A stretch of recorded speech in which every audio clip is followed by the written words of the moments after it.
De nouveaux personnages dévoilés pour Dragon Ball Daima, de même que leur nom et voix dans la série, les derniers trailers de Sparking Zero avec la révélation de nouveaux personnages jouables, l'actualité vidéoludique au global et les sorties et événements importants à venir autour de Dragon Ball, c'est ce qu'on va retrouver maintenant dans ce DB Flash.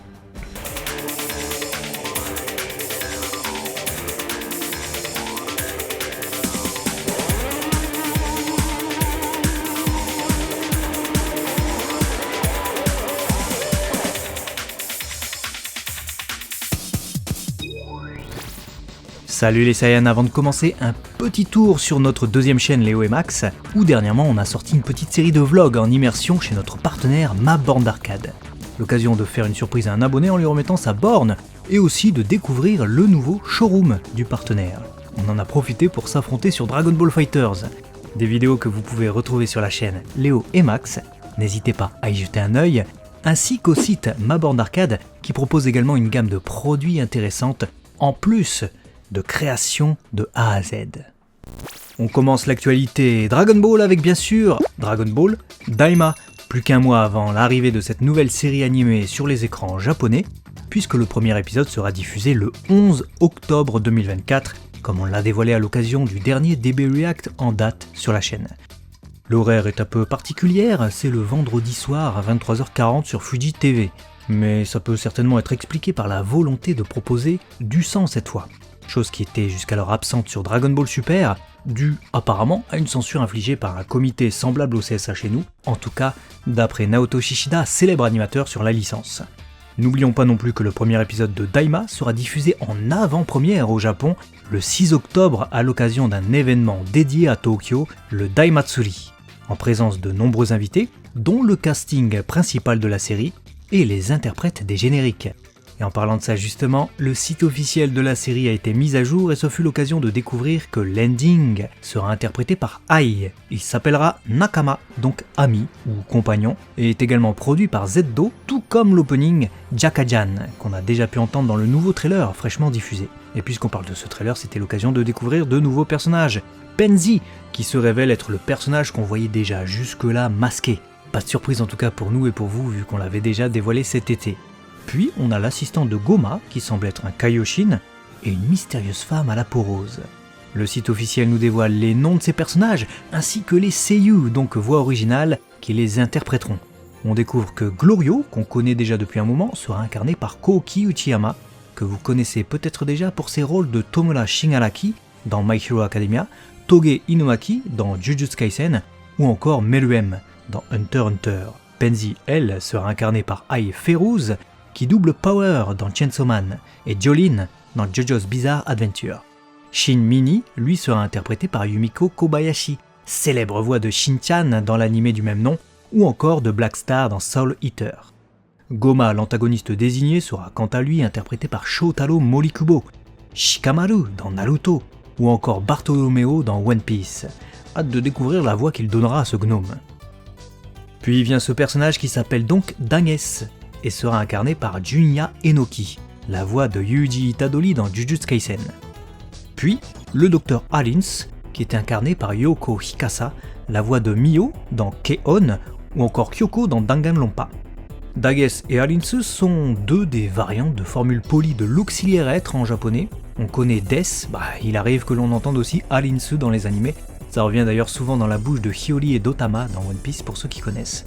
Comme Goas et Zamas, ces deux personnages partagent donc une origine commune, et il n'est donc pas impossible qu'ils soient des Kaioshin, ou ils soient en tout cas étroitement liés. Toujours pas d'informations en revanche sur une quelconque diffusion chez nous, ni même au sujet d'une version française, on reste donc dans l'attente des infos de ce côté-là. Sinon en ce qui concerne le manga, Toyotaro, qui avait récemment dessiné Goku et Jackie Chun, les deux opposants de la finale du 21e Tenkaichi Budokai, va continuer le manga Dragon Ball Super avec l'arc Black Frieza. C'est ce qu'il a annoncé avec Victory Uchida, son éditeur du magazine V-Jump, au sein de l'émission hebdomadaire Weekly Dragon Ball News, il y a de cela 15 jours. De quoi ravir les fans du manga de l'ancien fan artiste qui va continuer seul presque à 100% cette fois, même s'il est toujours épaulé par son éditeur, et il promet déjà des combats excitants qui plairont aux fans, en tout cas il l'espère. Toujours chez l'éditeur Shueisha au Japon, dans l'autre magazine de dérivés et de spin-off, le Saikyo Jump dévoile sa nouvelle couverture alternative.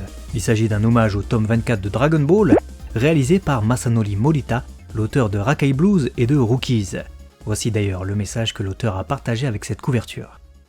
Il y a eu une période où je me battais dans le top d'un sondage avec Dragon Ball. Bien sûr, je n'ai jamais gagné une seule fois. Lorsque je pensais gagner en réussissant à avoir 350 voix, Dragon Ball en réunissait 700. Actuellement, il s'agit pour moi d'un très précieux souvenir et aussi d'une anecdote que je ressors souvent autour d'un verre. Il s'agit d'une histoire dont je suis fier. Toriyama Sensei, lorsqu'on était publiés ensemble, les jours brillaient comme des pierres précieuses. Vraiment merci pour tout. J'ai fait de mon mieux pour cette illustration. Qu'en pensez-vous ? J'aurais aimé, ne serait-ce qu'une fois, boire tranquillement avec Toriyama Sensei. Rappelons que ces couvertures alternatives qui se trouvent au dos du bimensuel s'inscrivent dans un projet de célébration des 40 ans du manga appelé Dragon Ball Super Gallery. Pour chaque numéro, un auteur différent qui est ou qui fut publié dans le Jump dessine sa version d'une des 42 couvertures du manga en édition Tankobon.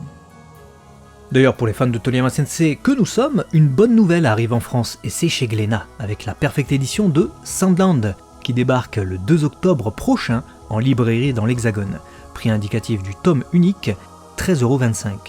Le format Perfect Edition est un format plus grand que le format Tankobon, les volumes reliés initiaux, et on sera donc sur du 145 x 210 mm. Et les pages couleurs seront conservées en couleur.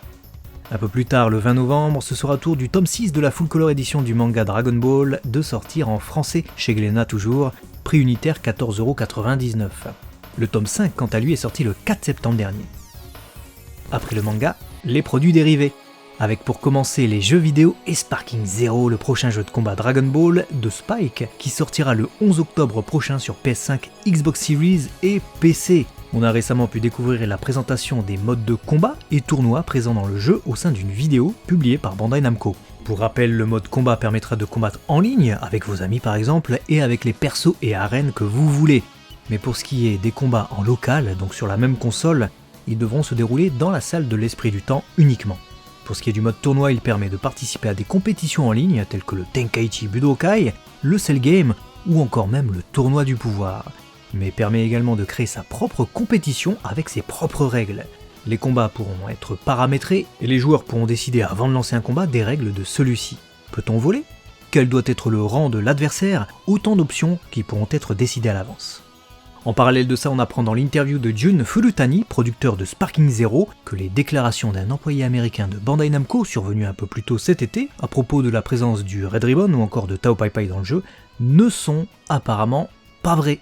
Dans cette interview publiée en anglais sur le site de l'éditeur, Furutani corrige la déclaration en disant que c'est quelqu'un qui n'est pas connecté à Sparking Zero qui a fait cette déclaration sans aucune information. Il réfute donc cette pseudo-annonce et laisse planer le doute sur les futurs personnages qui seront dévoilés. Il ajoute cependant qu'avant la sortie du jeu, on connaîtra tous le roster complet du lancement. Sinon, la semaine dernière, on a eu la chance de découvrir le trailer dédié à l'arc Majin Buu, qui fait donc suite à celui dédié à l'arc humain artificiel Cell. Pas de surprise pour le coup, puisque les personnages dévoilés sont ceux que l'on avait déjà dans les pages du magazine V-Jump un peu plus tôt. On a donc Great Saiyaman, Babidi qui pourra lancer Yamu et Spopovich, ou encore Pui contre ses adversaires. On a aussi Gohan adulte avec la tenue de Great Saiyaman, voilà une belle originalité qui rappelle d'anciens opus. Majin Buu purement maléfique et Majin Buu maléfique viendront s'ajouter à la liste, de même qu'Ultimate Gohan, et les formes de Majin Buu ayant absorbé Gotenks, puis Gohan, avant de terminer avec Majin Buu pur. Naturellement, on a aussi Majin Vegeta, ou encore le gros Majin Buu et Dabra, déjà présentés depuis un moment. Encore une fois, le trailer était dynamisé par une chanson bien connue des fans de Dragon Ball, et cette fois, c'était We Gotta Power, le deuxième opening de DBZ, et surtout générique d'introduction de la partie Majin Buu qui débute à l'épisode 200 de la série. Encore une fois, cette chanson n'est pas prévue dans le jeu pour l'heure. C'était d'ailleurs un peu la même chose dans le tout nouveau super trailer qui vient tout juste de sortir aujourd'hui avec Dan Dan Kokoro Hikareteku, l'opening de DBGT, qui ne figurera apparemment pas dans le jeu au lancement. Car oui, on a eu un trailer spécial Dragon Ball GT aujourd'hui, avec la présentation de Goku GT, Pan et Gilu, Goku GT Super Saiyan et Super Saiyan 3, Baby Vegeta, Super Baby 1 et 2, Oob GT avec son beau doggy vert, Super Oob et non pas Majoob comme l'appellent les Américains,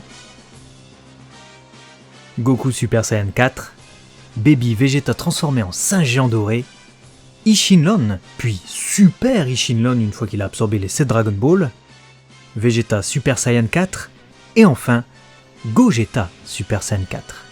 Après ce trailer, il ne reste plus que quelques slots à pourvoir au niveau des personnages de Sparking Zero. À vos théories concernant ces derniers à découvrir. En tout cas, on peut pas dire qu'on n'est pas gâté, niveau trailer et annonce pour le moment. Du côté des jeux mobiles, Dragon Ball Z Dokkan Battle continue sur sa campagne Heated Showdown, dédiée au 10e film DBZ, et nous dévoile de nouvelles cartes de combat, Broly légendaire Super Saiyan, LR, et Son Gohan Super Saiyan, LR. Pour la peine, voici des extraits des animations des attaques de ces personnages. Comme dans le 10e film DBZ, Broly va sauvagement sur Gohan. Pourtant sa carte est une Extreme Intelligence. Bon, les fans du film pourront toujours argumenter l'inverse, ça n'y changera rien. Voici les informations additionnelles sur sa carte. Et en ce qui concerne Gohan, c'est un Super Strength, donc STR. Et comme pour parachever les annonces autour de cette célébration du film, voici différentes animations de l'attaque finale de Gohan sur Broly.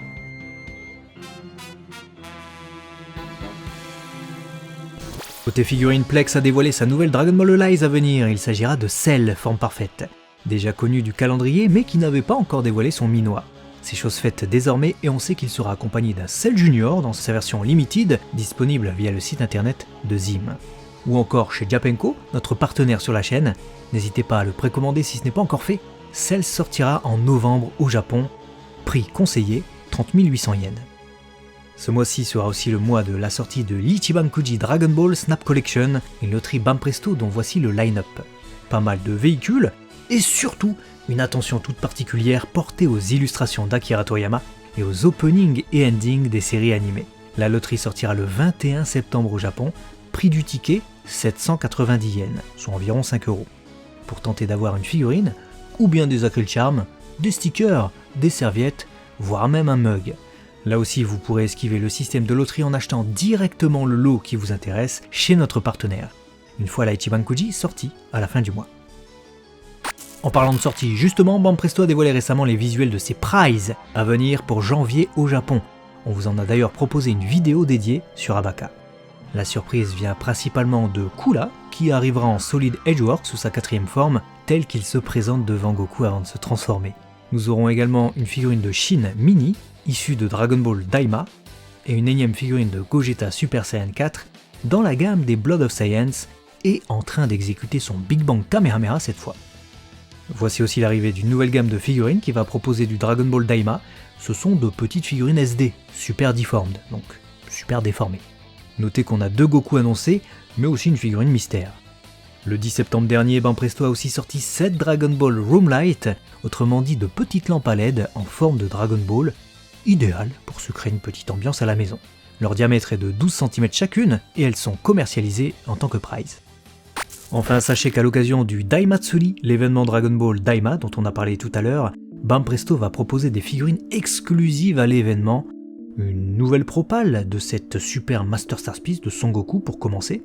Elle est déjà connue, pour l'heure impossible de savoir quelles seront les différences avec les anciennes déjà sorties, on verra bien. Et on aura aussi ces 2 World Collectable Figures, donc WCF, de Son Goku avec une peinture métallisée. En résumé, ils se sont pas cassés la tête pour nous proposer du neuf. Dites-nous ce que vous en pensez de tout ça, et aussi quelle sortie vous attendez le plus. N'oubliez pas que le mois prochain on reprend les reviews avec Dragon Ball Daima, donc soyez là. A très vite pour d'autres vidéos sur Dragon Ball. Matane!